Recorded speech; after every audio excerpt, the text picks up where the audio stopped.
Olá, seja bem-vindo ao estudo da lição da Escola Sabatina. Nós estamos começando um novo trimestre, uma nova lição. E desta vez, o assunto é o Evangelho de Marcos. Nós estamos iniciando um novo projeto de incentivo, com muitas novidades, com muito aprendizado e também com muito crescimento espiritual. Será uma honra ter você ao longo desse trimestre aqui comigo. Nós teremos aqui pessoas especiais que irão nos ajudar no desenvolvimento de cada tema. E hoje nós temos aqui a ilustre presença da Thelma. Seja bem-vinda, Thelma. Obrigada pelo convite. É um privilégio participar desse novo projeto. Muito bem, Thelma. Vamos iniciar o nosso momento aqui com uma oração? Você pode fazer oração conosco? Vamos orar então. Santo Deus, te agradecemos por esse privilégio de podermos estudar a Tua Palavra. Esteja conosco aqui durante este estudo. Nós oramos por Jesus. Amém. Amém. Bom, como já foi dito, o assunto desse trimestre, Thelma, é o Evangelho de Marcos. E a primeira lição, a lição número 1, tem como título O Princípio do Evangelho. Nós vamos estudar os primeiros 15 versos do livro de Marcos. Portanto, Marcos capítulo 1, verso 1 até o verso 15. E para memorizar, a lição traz para a gente aqui Marcos 1, 14 e 15. Pode ler para a gente o verso para memorizar?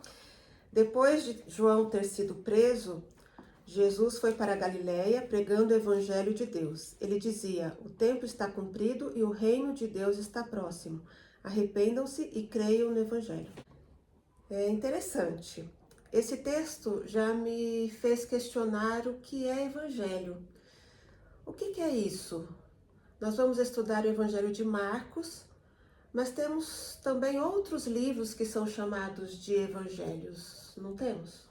Sim, nós temos na Bíblia 4 livros que são classificados como evangelhos. Quais são eles? Aqui, ó, Mateus, Marcos, Lucas e João. Na nossa Bíblia aparece assim: Mateus, Marcos, Lucas e João. Mas eles não foram escritos nessa sequência que aparece na nossa Bíblia em português. Acredita-se que este livro, o Evangelho de Marcos, seja o primeiro dos 4. A primeira pessoa a escrever foi Marcos. Ele deve ter escrito esse livro do ano 50 até o ano 70 depois de Cristo. Mas como é que nós podemos definir essa palavra evangelho? O que significa evangelho? Evangelho em português vem do grego evangelion. E o que quer dizer essa palavra? Ela quer dizer boas novas. Como Marcos começa de uma maneira bem peculiar, bem diferente, olha as primeiras palavras do Evangelho de Marcos aqui no capítulo 1. Ele diz assim, ó: princípio do Evangelho de Jesus Cristo, Filho de Deus. Então, o que Marcos está dizendo? Eu vou trazer para vocês as boas novas a respeito da vida e do ministério de Jesus. Nós chamamos o Evangelho de Marcos, ou em algumas Bíblias está escrito assim, o Evangelho segundo Marcos. Marcos quem escreveu, mas ele não está trazendo boas novas a respeito de si mesmo. Ele está trazendo boas novas, detalhes do ministério, da vida e do ministério de Jesus Cristo. Então, Evangelho quer dizer boas novas. Então, já que nós temos 4 livros classificados como evangelhos, qual é a diferença deste evangelho de Marcos, né, mais especificamente, para com os outros 3 evangelhos? Bom, nós temos algumas diferenças, Thelma. Temos muitas semelhanças, mas temos algumas diferenças. Eu quero destacar aqui que Marcos começa falando de Jesus já na fase adulta. Ele não começa como os outros evangelhos. Por exemplo, Mateus e Lucas, eles se demoram nos capítulos iniciais falando de Jesus ou dos ancestrais de Jesus, as genealogias. Lucas se demora um pouco mais falando da infância de Jesus, embora Mateus também fale um pouquinho.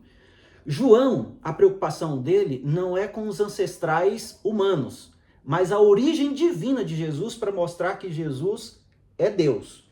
Agora Marcos não. Para Marcos isso não é importante. Ele já começa falando do batismo de Jesus e logo depois do batismo de Jesus, ele diz que ele começa o seu ministério pregando o evangelho de Deus. Muito legal. Tem mais alguma diferença de Marcos para os demais evangelhos? Sim, temos mais algumas diferenças. No evangelho de Marcos, tem pouquíssimas observações do escritor a respeito daquilo que ele está narrando. Marcos, ele é bem objetivo, bem direto, bem sucinto, e ele narra a história de Jesus sem fazer comentários. Esses comentários e as conclusões ele deixa para o leitor. Ele não se demora nisso, tá? Se você dá uma observada no índice da sua Bíblia, Thelma, vamos dar uma olhadinha aí no índice da sua Bíblia? Quantos capítulos nós temos no Evangelho de Mateus? Mateus tem 28 capítulos. No de Lucas? Lucas, 24. De João? 21. E de Marcos? 16. É o menor. Não é só na quantidade de capítulos. O texto de Marcos é menor. Por quê? Porque ele é objetivo. Ele é direto. Na realidade, o Evangelho ele é dividido em duas partes. A primeira parte vai do capítulo 1 até o capítulo 8. Nesses 8 capítulos iniciais, Marcos está descrevendo, Jesus é batizado aí no capítulo 1, ele vai para Galileia, na parte norte de Israel, e faz algumas coisas lá. No capítulo 1, durante essa semana, na semana seguinte nós vamos ver isso, muitos milagres, muitos acontecimentos lá na Galileia. E da Galileia ele vem para a Judéia.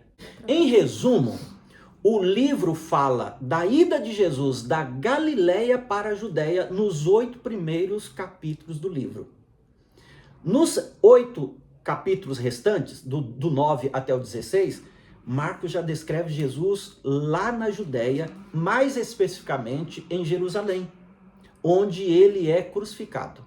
Dá a ideia de que Jesus tinha um objetivo. Isso faz parte da natureza do escritor, né? Marcos é objetivo e ele quer colocar que Jesus também tem um objetivo em vista. Jesus estava indo para um objetivo, ele estava indo para a cruz. E Jesus não tem tempo a perder. Tudo que ele faz no trajeto é para chegar até o Calvário, para consumar o plano que foi estabelecido antes da fundação do mundo e garantir a sua e a minha salvação.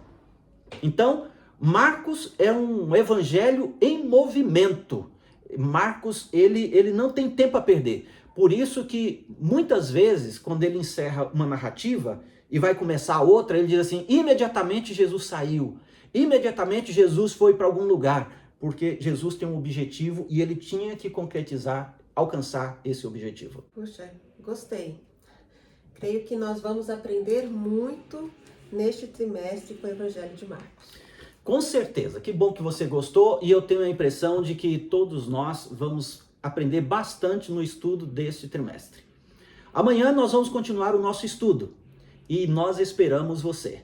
Mas antes de terminar, eu quero lhe fazer um desafio. No texto da lição de hoje, na lição de sábado, que está aqui, ó, sábado, dia 29 de junho de 2024, nós lemos que o ministério, que o Evangelho de Marcos está ligado a uma pessoa. Estude a sua lição aí e descubra quem é essa pessoa que foi muito importante no ministério de Marcos e que ajudou Marcos na escrita do Evangelho que nós vamos estudar nesse trimestre. Mande uma mensagem para nós, coloque aí nos comentários. Muito obrigado, um forte abraço e até amanhã. Muito obrigado, Thelma. Nada.